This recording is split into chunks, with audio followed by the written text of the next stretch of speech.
Welcome back, everyone. I am Dylan from All You Come Board, and today we're talking new games once more. We've done a few of these videos every time we get a whole slew of game announcements that we're excited about, and there have been an absolute too many to even keep track of. So this is probably going to end up being one of two videos. There's going to be one that I'm going to do, and I think at some point Carlo, when he's back on camera and he has some freedom from his dad duties, that he's going to also do one covering some of the new games he's interested in, because there's just been so many announced. It's hard to put them all into one video. This video would have been way too long. I think I have 7 games here I'm going to be taking a look at. Some of them are from my favorite designers, so I'm really pumped about the ones that we've seen come out as announcements. I'm really excited about this. I'm not even going to waste any time. There's so much to go through here. I just want to jump right into it and talk about it. So the first one we are going to talk about is the 4th entry in the Azul series. So we've had the original Azul, which is obviously a smash hit. We had the Stained Glass of Sintra, and then we had Summer Pavilion. I have not played Summer Pavilion. I do own both Azul and Stained Glass of Sintra. I enjoyed them both. Actually, I think I still prefer the original, but I really enjoyed Stained Glass of Sintra. I've heard really good things about Summer Pavilion as well. This is the brand new one, the 4th in the series, and this is Azul Queen's Garden. So we don't know a whole lot, but I did track down an image that actually shows the entire board setup. So we have like the board and all the player boards, and there's going to be a tower in the box, much like the Stained Glass of Sintra. And I believe maybe Summer Pavilion House also had a little tower that I think is for like discarding tiles or something. But yeah, so you're going to be able to see a lot of what's going on there. The tiles are all hexagon shaped now. It looks like your player board has these spaces for these sort of like mini hexagon tiles, and you're adding hexagon tiles to your board and then putting your tiles on top of there. From what I can gather, it seems like, based on the description on Board Game Geek, that the tiles, the icons that are on the tiles and stuff, are going to be themed around areas of this garden you're building. You're the king, King Manuel the First, and you've been commissioned to or are you King Manuel? No, he has commissioned us, I should say. You're not the king. The king has commissioned us to build a garden for his wife, the queen. And I think the tiles are all themed after different things in the garden. So I think it mentions here plants, trees, ornamental features. So I believe that's the symbols and different things that are going to appear on the tiles. And I imagine that, much like other placement games with tiles, that the way you place them, and depending on what they're placed next to, there's going to be some effect on your points. Obviously, the drafting mechanics we're familiar with from previous Azul games are going to be here much the same way, but it's just going to be different tiles, and they're functioning a little bit differently. I've seen a couple comments on Reddit from some people saying that there seem to be a lot of similarities between this one and Summer Pavilion, which again I have not played, unfortunately, so I can't really comment too much on that based on what I'm seeing. But the board setup and the table presence does look phenomenal. It's a lot of greens, which obviously makes sense with the garden theme, but it looks phenomenal when it's all set up. And I mean, I just think Azul in general is just a phenomenal looking game. It has great table presence as is. So I'm really excited for a 4th entry in the series. Obviously there could be the critics that would say, with a smash hit like this, that basically now it's just obvious that they're going to milk it and constantly release new versions over and over and see how long they can keep this train going, which it's probably true on some level, but as long as they continue to be fun and engaging games, I'm all for it. I've not been disappointed with the 2 I've played. I've heard good things about the 3rd one. Let's hope the 4th one is in line with that and keeps it going. So I'm pretty excited about this. I've seen a lot of people excited about it. It's on, I think at the time of me recording this, it's like #1 on Board Game Geek in terms of the hot list. So there are a lot of people looking forward to this. So yeah, hopefully this one turns out to be really good, and we do not have to wait very long, because apparently it's going to be released at Essen 2021, which is pretty soon. And I don't know when that means it'll be available widespread, where you'll just be able to like walk into your game store and buy it. But I imagine they want to get this onto store shelves before the holidays, if at all possible. So you probably won't have to wait very long to go pick it up. So that is the first game. That is the new version of Azul. The next one we're going to look at is another new version of a really popular game, and this is Seven Wonders Architects. So we know a whole lot more about this because they've actually released a full official tutorial on how to play this game. So I know all the rules, and I can comment on a lot of this. I was not a huge Seven Wonders player, but I'm a huge Seven Wonders Duel player. And it looks like what Seven Wonders Architects is trying to do is basically condense the Seven Wonders experience into an easier and more accessible way to play it, which, it's not like the original was overly complicated, but I think they're going for more of a family-esque feel to this here, and maybe trying to avoid saying family version or whatever the case may be, to make people not think it's just this is a lesser version of Seven Wonders. It has really beautiful artwork. The colors are, it's more vibrant, it pops a little bit. It's more of a cartoony feel, I would say, than the original Seven Wonders or even Seven Wonders Duel. But I love the style. I'm gonna throw up pieces of the video over while I'm talking, so you guys can kind of get an idea of the look and the feel of what they're doing with it here. But basically what it is it plays 2 to 7. You're going to have a deck. You're going to basically pick a wonder at the start of the game, and there's obviously 7 wonders because it can play up to 7 players. And with that wonder, you're going to get a set of cards. You basically have this like little tray that's in the box, and you're going to get your wonder pieces in there, and you're going to get your set of cards and everything. And your wonder is something you're trying to construct throughout the game, and the game is actually going to end as soon as someone finishes constructing their wonder. So it's a lot more focused in that way, and your deck of cards is going to be beside you, and everyone is going to put their deck of cards beside them, so that when you're playing, say you're playing with like 4 players, on my left and on my right, I'm going to have a stack of cards, one that belongs, I guess, to me, and one that belongs to the player next to me. And there's also going to be the deck in the center of the table. And on your turn, I think what all you're doing is really taking a card from either the deck on your right, the deck on your left, or the deck in the center of the table. And those are going to be providing resources, and those resources are going to translate into you being able to construct your wonder. Each piece of the wonder is going to have different requirements, like, this one has to have 3 of all different resources, or this one has to have 4 of the same resource, or whatever the case may be. I imagine they get harder to construct as you go higher up on the wonder, or construct pieces of the wonder. And you can only construct the next piece that's vertically up from whatever you're constructing. You can't jump ahead and construct the top piece or something like that. So it's very focused in that way. Like, the rules are very simple. I think all you're doing on your turn is really just selecting one of those cards. But there are some other twists, and like there's still science progress tokens. If you take a card that gives you a certain science symbol, I think if you get 2 of the same or 3 different ones, you can now take a progress token. Those are going to increase the way you get resources or give you extra powers as well. There's these, I think the most interesting twist, honestly, in the entire rule set is that not even twist, like it's just in terms of like all the other cards, I should say, basically play towards these resources in some way. So like the yellow cards, the coin cards, which had a different function, Seven Wonders Duel, for instance, here it's just a wild token. It can substitute for any resource. So a lot of them, and the blues will obviously just give you victory points, but basically it's very focused on this resource. It's just all focused around the resources and building your wonder out of the 7. But the actual shield tokens, which came into play, in Seven Wonders Duel as a different victory condition, for instance, here, when you get certain ones that I believe have these horns on them, it's going to flip over these tokens that are communally in the center of the board. And when that happens, a battle is going to take place. So that is probably the biggest twist on the mechanics, I would say, from what we've seen. But honestly, besides, I just hit the volume on that. Sorry, I should have muted that first. I have the video open here so that I can refer to some of the images and stuff. So it's very, like, I would say it's very slimmed down to maybe what you're expecting. This is not going to be a brand new Seven Wonders experience. It's going to, elevate the original game or provide more strategic options. I would say this is very much like an easier way to get into Seven Wonders. So if you're already a huge Seven Wonders fan, this might honestly feel like a step back for you, but maybe it also just feels like a new way to play, and maybe that's honestly what you're looking for. And we all have, those groups of friends or certain people that come over that maybe you need to have an easier, more accessible way to play, and something that's focused around simply collecting resources to build your wonder is very easy to get into, especially if you're playing with some younger people as well. So regardless, I'm pretty intrigued by this. Again, also not having been someone that was very much into the original Seven Wonders, this just seems like a cool starting point for me now to jump in and just see if I like it after how much I enjoy the dual version. I'm kind of curious because I believe in the original Seven Wonders, the 2-player mode was sort of, I don't want to say tacked on, but it was sort of or maybe there wasn't even a 2-player mode. It was either that there wasn't a 2-player mode and there was like a fan version that was a 2-player variant, or that there was this variant in the box, but it involved like a dummy player. It wasn't, that well received, and hence why we ended up getting dual.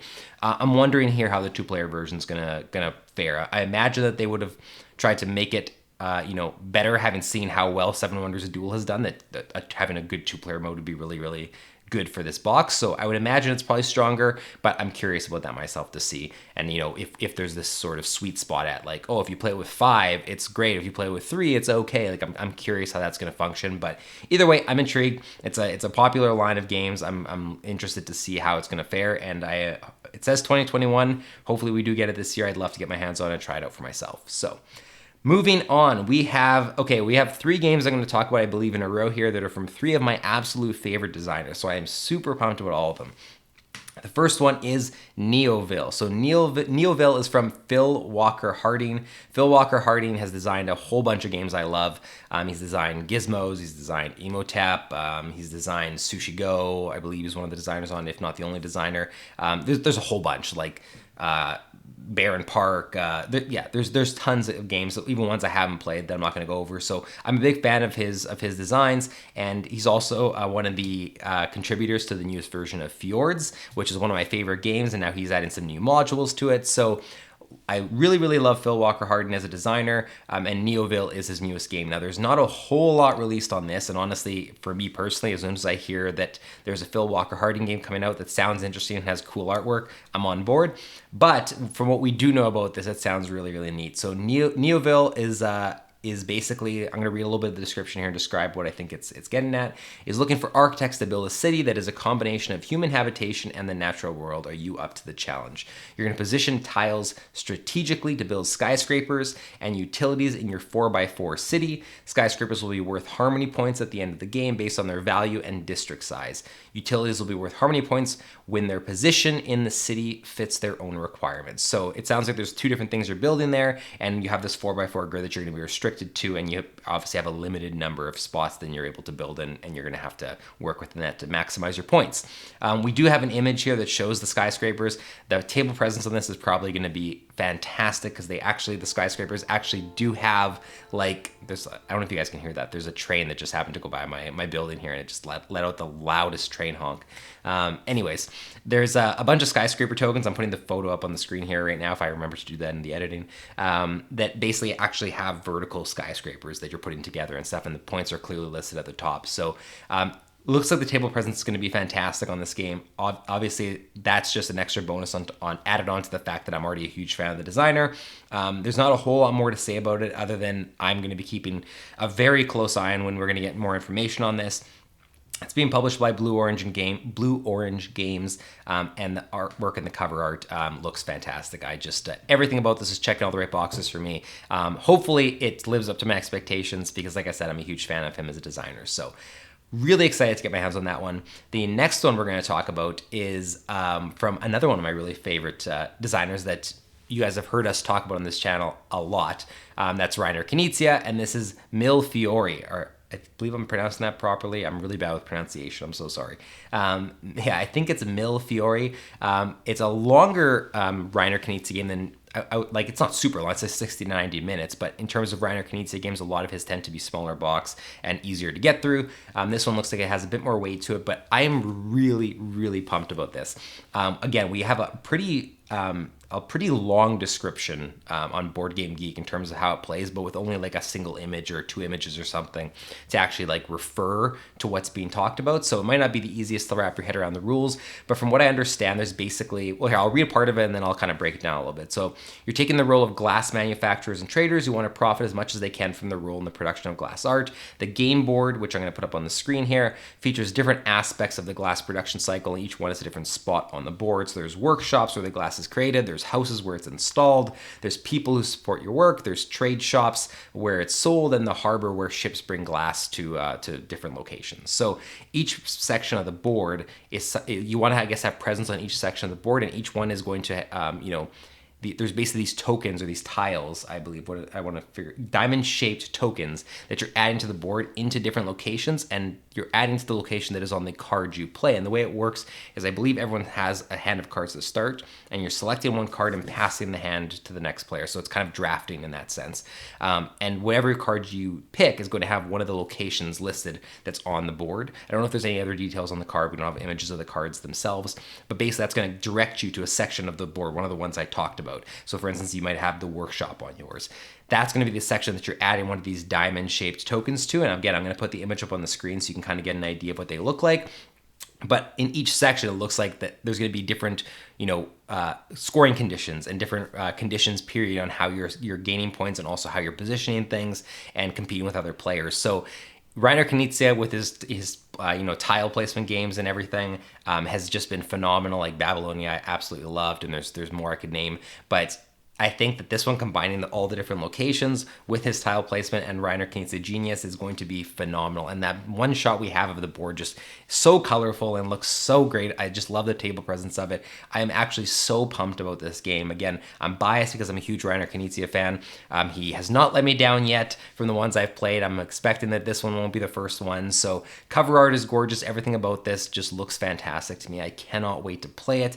I don't believe we have many details of when it's coming out. There's not many like forum posts about it. There's not much like in general released about the game so far, but it is listed as 2021. I don't know whether that's North America or not. I'm really hoping it is. I would love to get my hands on this sooner rather than later. And when I do, you can almost guarantee we're going to cover it in somewhere on our channel, whether that be through a rules video, a review, or both, or just me sitting on camera talking about how much I love it. I don't know.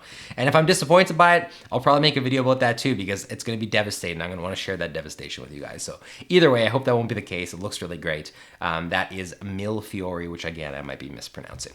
All right, the last of my games I wanted to look at that are from my trio of favorite designers here is a new Stefan Feld game. So Stefan Feld, if you guys don't know, well, so first of all, I'll say that he's obviously designed a whole bunch of games. I'm not going to go through all of them, but ones you might be familiar with, or one you may be familiar with, is Castles of Burgundy. That's a really highly regarded one. There's also somewhere back here. I think it's actually right behind me. It's like right here.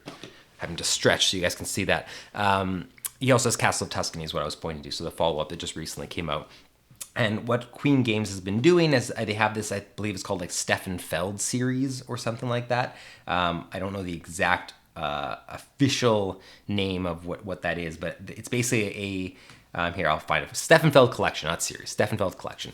And I believe they've been releasing them 2 at a time on Kickstarter in pairs. And this is going to be released, I think it's this month. I think like very soon, is as a pair. Did I even say the name of the game yet? Maybe I didn't. It's Marrakesh, I believe is how you pronounce that. I'm going to probably butcher that one as well. But it's going to be released with that and New York City. So New York City and Marrakesh are going to be in a Kickstarter campaign as games 3 and 4 of the Stefan Feld collection, which I would imagine you can either choose to back one or choose to back both. I'm not 100% familiar on that. So that will be hitting Kickstarter really soon. Based on some comments in the forums, it seems like there's a small chance it could actually be delivered to backers this year, which would be crazy to me if it's hitting in September, because that is really quick. I would say that do not get your hopes up about that based on what we know about Kickstarter delivery. I would say that there's a much better chance it's going to be early 2022, if not later. But either way, it doesn't sound like you're going to have to wait very long to play this one. In terms of what we know about Marrakesh, it's not a whole lot. I'm sure that as soon as this thing launches on Kickstarter, we're going to have the full rulebook and all the details. But it's basically played over 3 rounds. Here's what we do know. It's played over 3 rounds, each round consisting of 4 turns. There's 12 turns in the entire game. Not, like I love games that don't have overly a large amount of turns, because you have to try to really narrow down what you're doing and say, okay, I have 12 turns to accomplish this or to get this many points. That means I can't do everything. What am I going to do? I really like that aspect. On each turn, players will simultaneously and secretly choose 3 colored cylinders from behind their screen. So there's gonna be little screens and you're gonna have colored cylinders behind it. You're gonna choose 3 of those colored cylinders. Then in turn order, they place matching colored assistants on their player board and perform the corresponding action. Then all cylinders are placed in the cube tower. So it sounds like there's going to be some kind of table presence with this cube tower. The box for it is actually going to be pretty large, so I imagine that's to accommodate the components and the fact that there's going to be these towers in the box and stuff. It's a lot of what I'm reading with these cylinders and everything sounds very cool. It sounds like great table presence, but without seeing the rules, it's hard to know exactly how it plays. So even though this is on my list, and even though I'm obviously super excited about it, I really do have to read the full rule book, see the photos, see how it plays before I can say, hey, this is for sure going to be a game I want to buy or back or whatever the case may be. But as soon as you just mentioned a new Stefan Feld game to me, my ears perk up, I'm intrigued, and I have my hopes set high. So even if I end up being let down, it's the fun period where I just get to be excited and not think too much about it. So that is Marrakesh. That is a brand new Stefan Feld game. We will find out more this month, hopefully, and you'll be able to check out the full campaign for yourself. And if it launches before I post this video, because I'm filming it today, but if somehow it launches before I post this video, I'll just include the Kickstarter link in the description. Actually, you know what? I'll include it anyways. It's there. It says notify me on launch. I imagine it's going to launch on a Tuesday, which means either this coming Tuesday or then Tuesday after, or the last 2 of September. So hopefully on one of those, you'll be able to check it out for yourself. All right, the Second to last game we're going to talk about, and this is kind of a cheat because it's, I guess, technically 2 games, but I was really focused on one of them. This is for the Marvel Champions fans. I know there's some Marvel Champions fans that have watched, clicked this link and are clicking specifically to this section because they've been waiting to see my thoughts on this. But we had a Fantasy Flight Games stream. As I'm filming this, it was last night. And it included the reveal of 2 new products from Marvel Champions, 2 exciting ones. I'll go over the first one, which is, I don't want to say less exciting because they're both exciting, but I'm more excited about one of them. The first one is Vision. It's been a rumored hero pack. We are getting Vision. I'm going to put up on the screen some of the, like, we can see like bits of some of the cards. It's really hard to make out. I think only like the hero form and the alter ego form are barely visible. I'm not even going to go fully into details on the card, try to like dissect what those cards are. Vision does seem to have this, like, I don't want to call it like Spectrum's forms, if you're familiar with Spectrum, the character from the Mad Titans Shadow box, but it has sort of this card that seems to flip on either side, and you're gonna, depending if you're in alter ego form or hero form of Vision, I believe that card's gonna be flipping over and doing different things. I haven't got fully into the cards of Vision because we know so little about it, and to try to dissect that image and discern any information from it when we're probably going to be getting, I think they said a preview article in the next couple weeks. I'll just wait for the preview article and break down everything then and get my full scope of it. But Vision does seem pretty cool. It is also a protection pack, and the fact that I really like protection as an aspect, one of my favorite ones to play, makes me really excited to see all the new protection cards we're going to be getting. So that's pretty cool. That is Vision, but the reason I even wanted to include Marvel Champions in this video was not the Vision pack, but rather the Sinister Motives expansion box. So we're getting a full new expansion box called Sinister Motives, and it is the Spider-Man box. So this is going to have 2 new characters, and it's going to be our introduction to the Spider-Verse. So the 2 characters are Spider-Gwen, or I believe they call it Ghost Spider, as well as the Miles Morales version of Spider-Man, which are 2 really exciting heroes to put in this box. Like, it's already a must-buy for me because of those 2 heroes alone. Let alone the fact that Venom is front and center in the box as well. So Venom is going to be one of the villains in this box, as are the Sinister Six. We see Mysterio, we see Doc Ock, we see Kraven the Hunter, we see Electro, like I think Sandman's on there. Like, this is going to be a really exciting box for Spider-Man fans. And even more exciting, or maybe not more exciting, but even just as exciting as this box is the fact that they've confirmed that the line of heroes that come after the box are going to be, I think it's after, not before the box, after the box, are going to be themed around this Spider-Verse as well, and are going to include more like, I think what's the word they use? I think like a couple more web warriors. So again, I could speculate on who I think is going to make an appearance. I think it would be great if we got different versions of Spider-Man, like Spider-Man 2099 or Spider-Man Noir, or if they want to go really crazy, Spider-Ham or something like that, or whatever the case may be. There's a bunch of options they can pull from. I think that this is probably our best opportunity and best chance at finally getting the long-awaited Daredevil pack, because of the fact that Daredevil and Spider-Man have a relationship with the comics and they've appeared together so often. This would seem like a really obvious spot to drop that hero pack to me. Really exciting stuff. The box art looks fantastic on this. It's purple in color, which kind of matches the Galaxy's Most Wanted. It would be nice to have a completely distinct color so that on the shelf they'll look very different. That's a really minor critique at this point. But either way, it looks fantastic. I cannot wait. I'm so excited that we're getting a Spider-Man line of heroes or themed around Spider-Man. I think that that's going to be really popular, and it's going to be really cool to see all the cards they come up with and see how many of them apply back to the original Spider-Man in the core set, and how much they've had, with all the time they've had, how much they're like able to evolve on the concepts that appeared with Spider-Man in the core set to all these new Spider-Man heroes. So this is super, super exciting stuff. I'm sure everyone is really pumped about this. As soon as we know more, they said in the next couple months we'll get the preview article. I will go over everything that they reveal, and obviously when I have it in my hands, I will do the full review and we'll go over everything with it as well. So super exciting. Finally, we're getting the Sinister Six and more Spider-Man characters. Hopefully not too long of a wait on that. I imagine sometime early next year.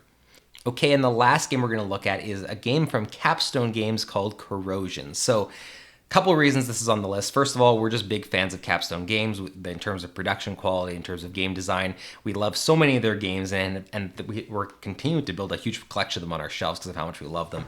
So as soon as I hear of a new game announcement from them, I'm always all ears on it. Second, I love the art design on this. I'm putting up shots of the box art for you guys to take a look at. The steampunk vibes of it are just really, really cool. There's the components and everything look great. Like, everything about it is just checking all the right boxes for me in terms of the art and aesthetics and the look, but also the way it sounds. I love engine builders. I think that it's so satisfying to sort of start from nothing. Yeah, I guess start from nothing, or start from like, almost nothing, and see this engine build slowly to all of a sudden it just like starts doing all this work for you, and you feel so satisfying to make that all work together. An engine builder with a steampunk theme is so perfect. First of all, based on what we know here, I don't have a rule book. I don't have anything, really tangible to hold and look at. But in terms of the description and the little bit we do know, on your turn, you're going to be able to either play an engineer card or turn the corrosion wheel of your factory. So you're going to do one or the other, not both. Playing engineers mostly gains you new machines and qualified engineers. Other players can copy your engineer's action by playing an engineer of the same suit, but a higher grade, which is kind of cool. You can follow other people by copying their actions, so you have to be aware of what you're playing, because maybe you're going to help someone else out by them being able to copy yours. Or you can turn the corrosion wheel. If turn the corrosion wheel puts your machines to work and returns engineers to your hand, but also causes old gears and machines to rust. And it's really cool because it causes them to rust, but it says to be successful, you must cleverly coordinate your engineers and corrosion wheel and smoothly shift from one efficient engine to the next. And the game end is triggered once the special points apply or the award supply run out. So really, really cool sounding. Again, the whole steampunk vibe to it and the fact that it's an engine builder are the two of the big reasons I'm putting this on this list. I'm really excited to check it out for myself because of how much I love engine builders, because of how much faith I have in Capstone Games products. I just want to know more. That's basically the main reason I'm including it, is just like, tell me more. So Capstone, if you're listening to this, give me all the info, leak it to me in the DMs. I won't share it with people unless you absolutely give me permission, but I just need to know more about this game. It looks so darn good. So those are all the games that I am excited about. Obviously, I'm excited about them. You can see me gushing throughout this entire video. I love talking about new games and getting all hyped and excited for when they're going to come out. It seems like a lot of the games this time that I'm looking at, we don't have to wait too long for. I've looked at some in other videos where, we have like more than a year wait. I think there's still lots that we're waiting on from all the other videos that I've done talking about new games. So it's really neat to see that a lot of these are coming out somewhat soon, or sooner than usual.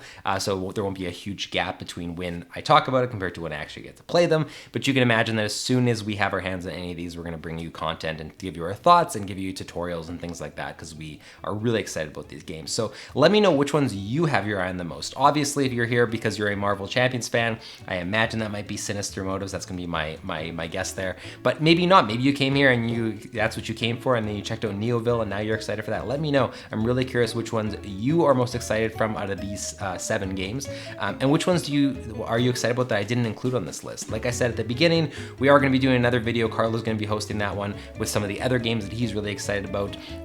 Let me know before we release that video which games have caught your eye, because maybe they're going to appear on that list and you can get the jump on us. So let us know in the comments. I'd love to hear from you. Otherwise, thank you once again so much for watching. If you enjoy our content, we would really love it if you subscribe to the channel, share with a friend. It's the best way to support us right now. Otherwise, thanks so much for watching. We'll see you next time.